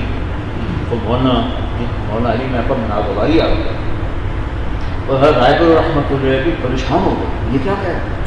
پھر حضرت قاضی صاحب نے فرمایا حضرت مولانا علی میاں شوکت مسلمین کی دعوت ہے، اور مولوی محمد یوسف شوکت اسلام کی دعوت دے رہا ہے. مولوی یوسف کے نزدیک مسلمانوں کو ایک کوڑی نہ ملے پر اسلام زندہ ہو جائے، ان کے نزدیک مسلمانوں کا کہ شان و شوکت زندہ ہونا چاہیے. یہ دونوں کی دعوت میں فرق ہے. مولانا علی میاں ایک لفظ نہیں بولے اس کی تردید میں کہ نہیں تم غلط کہہ رہے ہو، ایک لفظ نہیں بولے اس کی تردید. اس کام کو جو بدلنا چاہے گا بدل نہیں سکتا، اور جو اس کی جان بوجھ کے مخالفت کرے گا ٹکڑے ٹکڑے ہو. تو میں یہ چاہتا ہوں کہ تم انشراح کے ساتھ یہ کام کرو. طالب علمی کے زمانے میں کرو گے تو تم سال صحیح لگا سکو گے. طالب علم کے زمانے میں نہیں کرو گے تو تم موبائل سے کھیلتے رہو گے اور ہمارے ڈر سے سال پورا کرو. اس سب تمہارا رائن میں ہوگا، تم گھر میں بیٹھو گے. تو اس سے بہتر ہے تم صاف کہہ دو جی میں نہیں جا سکتا. میں جب وہ ادب المفرد کا سبق شروع ہوا تو مولانا نظر الرحمان صاحب نے فرمایا کہ دیکھو بیٹو وہ آئین ادیہ کا باب آیا، ادیہ مسلم. اور دیکھو بیٹو یہ دعائیں آ رہی ہیں، انہیں اگر تم آج یاد کر کے پڑھنا شروع کر دو گے تو پھر موت تک پڑھتے رہو گے. تمہیں شیطان کہے گا ہم پہلے فارغ ہو جائیں پھر ہم کٹھی پڑھا کریں گے، تو پھر جو فارغ ہونے کے بعد سوچیں گے وہ کبھی نہ پڑھ سکیں گے. اسی وقت میں نے ساری دعاؤں کو یاد کیا، اور 1974 سے لے کر آج تک 36 سال ہو چکے ہیں میرا نظر ہو گیا، جو معمول بن گیا. اس دور میں اس پڑھائی کے دوران تم گشت کرو دیانتداری کے ساتھ، چلہ لگاؤ دل سوزی کے ساتھ، تو تم آگے تم پر یہ راہیں کھلیں گی. ورنہ علم کا ذوق تبلیغ کے بارے میں آدمی کو ٹھنڈا کر دیتا ہے، اور دعوت کے ذوق کے ذریعے سے علم بھی زندہ ہوتا ہے، خانقاہ بھی زندہ ہوتی ہے. لیکن ان میں کسی ایک میں آگے چلا گیا تو تبلیغ میں ٹھنڈا ہو جاتا ہے. میں 8 سال پڑھا، میرا تبلیغی ذہن ختم ہو گیا، بالکل ختم. مجھے صرف پڑھانے کا شوق. سال میں نے لگایا، لیکن 8 سال کی محنت اور سال کیا جوڑ ہے. پھر سال میں نے لگایا عجب میں کہ مجھے سب پتہ ہے، مجھے سب پتہ ہے، مجھے سب پتہ ہے. 10 مہینے کے بعد میرا عجب ٹوٹا. 10 مہینے مسلسل چلنے کے بعد ٹنڈو آدم میں مجھے جگہ یاد ہے، ٹنڈو آدم میں مسجد میں عصر کے بعد بیٹھے تھے کہ اچانک میرے دل پر اترا کہ لا حضرت لا حضرت. مولانا عمر صاحب رحمۃ اللہ علیہ ہدایات دیا کرتے تھے، اور ہدایات سے پہلے میاں جی محراب رحمۃ اللہ علیہ ایسے ان کے آنے تک بات فرمایا کرتے تھے. تو میاں جی محراب بات فرما رہے تھے، میں اس زمانے میں لکھا کرتا تھا، یاد کرنے کے لیے نہیں لکھتا تھا، صرف تاثر پیدا کرنے کے لیے لکھتا تھا کہ مولانا عمر صاحب رحمۃ اللہ علیہ ترغیب دیا کرتے تھے لکھا کرو، تو میں لکھ رہا تھا، تو میاں جی محراب نے کہا لا ادری کے جذبے سے نکلو، تو میں لکھتے لکھتے ایک دم یوں ہو گیا، میں نے میاں، میں بالکل قریب بیٹھا، میں نے یوں دیکھا، یہ میاں جی کیا کہہ رہا، میں کیسے کہوں لا ادری، میں کیسے کہوں لا ادری۔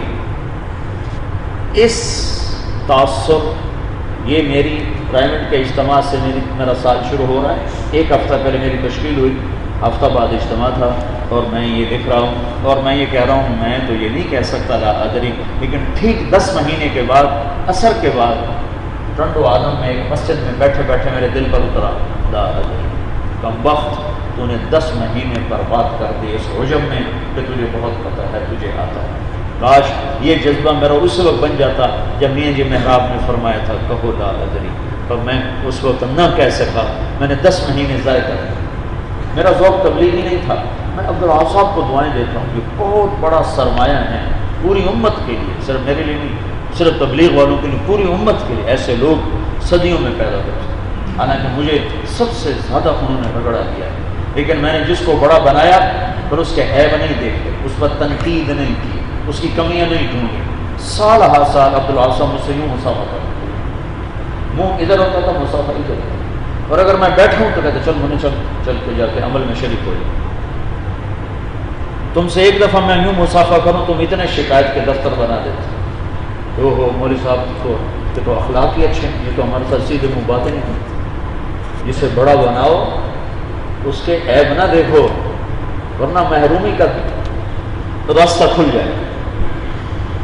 واللہ میرے ساتھ وہ کیا ہے کہ میں اس کا کروڑواں حصہ تمہارے ساتھ کروں تو تم کہو گے جناب میں جا رہا ہوں، یہ تمہارے ساتھ کہیں گے یہ ہمارا استعفیٰ پڑا ہے اور ہم جا رہے ہیں، اور تم کہو گے جناب مدرسے اور بہت ہے میں جا رہا ہوں۔ اتنا مجھے شدت سے گزارا ہے، اتنا گزارا ہے کہ میں تمہیں بتا نہیں سکتا، میرا انگ انگ دکھ گیا، لیکن آج تک میری زبان پر ان کے بارے میں کوئی تنقید یا مقام میں کمی یا مرتبے میں کمی یا پیٹھ پیچھے میں کوئی گلا کروں کہ دیکھو جی میرے ساتھ کیا کرتا ہے، ہاشا وکلا۔ ہاں میں دل کی فریادیں ہیں وہ میں اللہ کو سناتا ہوں، مخلوق کو نہیں سناتا ہوں، کہ وہ دکھ تو اندر کی چیز ہے، دل ہی تو ہے نہ سم کو کشت درد سے بھر نہ آئے گا۔ تو میرا بڑا ذوق تھا کہ میں پڑھاؤں، اور مجھے کتابیں حفظ تھی، میں آنکھیں بند کر کے ہر کتاب پڑھا سکتا تھا، لیکن جب میں رائمنڈ پیش ہوا تو رات کو فرمایا تم 3 سال پڑھا لو اچھی طرح، میں سوری رات نشے میں رہا کہ واہ واہ۔ اگلے دن صبح ایک دم فرمایا بس کوئی ضرورت نہیں پڑھانے کی، چلو تم حرموں کے کمرے میں بہت ضرورت ہے۔ اللہ کی قسم مجھے یوں لگا آسمان نیچے آ گیا زمین اوپر چلی، اور میں ایسے ہوا میں فضا میں معلق ہو کے رہے۔ مجھے زندگی میں کبھی خیال نہیں آیا کہ میں رائمنڈ چھوڑ دوں، مجھے خیال ہے میں رائمنڈ چھوڑ دوں، پھر مجھے خیال ہے یہی تو میں تو کتا تھا، مجھے انسان تو ان کے تو فعل اللہ نے بنایا، میں ان کا ہاتھ دامن چھوڑ کے میں کدھر جاؤں گا، پھر وہی کمینگی اور کہیں جانور پنے کی طرف لوٹ جاؤں گا۔ میں نے کہا نہیں ہرگز نہیں، جو کہیں گے مجھے ماننا ہے چاہے اعلیٰ رقم انفی۔ تو میری زندگی میں اتنا مشکل وہ وقت آیا کہ بس ٹھیک ہے جو کہیں گے میں مانوں گا۔ میں کٹ کے رہ گیا، پس کے رہ گیا، پارا پارا ہو گیا، بکھر گیا خشک پتے کی طرح، لیکن اللہ نے مجھے ماننے پر لگائے رکھا۔ میں اجتہاد پہ نہیں پڑا، میں اپنے بڑوں کے بارے میں بدگمان کبھی نہیں ہوا، ان کے ہر سرد رویے کو میں نے کھلے ماتھے برداشت کیا۔ وہ جو مجھے ایک دم جھٹکا دے کے انہوں نے مدرسے سے نکال کے تبلیغ میں ڈال دیا، پھر مجھے تبلیغ سمجھ میں آنی شروع، ورنہ مجھے تبلیغ کی سمجھ ہی کوئی نہیں تھی۔ یہ میں نہیں کہہ رہا کہ میں سمجھا ہوں، میری ترجیحات بدل گئی، پھر تبلیغ میری ترجیحات میں شامل، پھر اللہ نے میری زبان کھول دی۔ اس سے پہلے میں کوئی ایسا بیان کرنے والا نہیں تھا، لیکن جب میں نے ان کی مان لی اور میرا چہرہ ہر وقت اداس، میں جب کمر میں جاؤں تو مجھے دیکھ کے مسکرائیں۔ پھر ایک دن مجھے بلایا، پہچان کہنے کہ اندر میں آگ لگی ہوئی ہے، کہنے کہ بیٹا مدرسہ تو ادھار کام ہے، ادھار۔